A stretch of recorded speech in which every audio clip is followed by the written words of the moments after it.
Even if something happens at Lagos now, they say for Mbaka is there. They saw a shadow. It's something like a mirror. Show you a priest.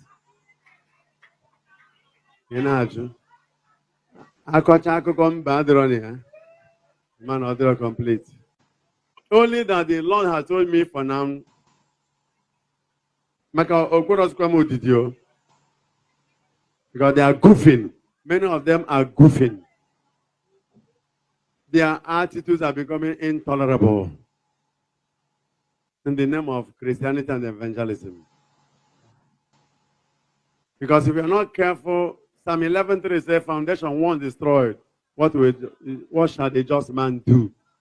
The foundation of Christianity is facing a crisis. People are joking with prophecy.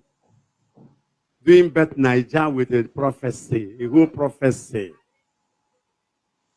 And if you talk, some people who don't know what karma means will begin to harass priests, attack priests from the social media.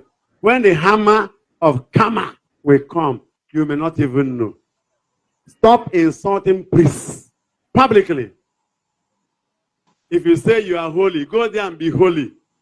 Of course, we know you may be deceiving people saying you are holy. But those who know you are not.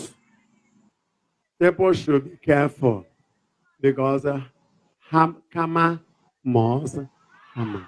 It's a matter of time. Karma must. It is a matter of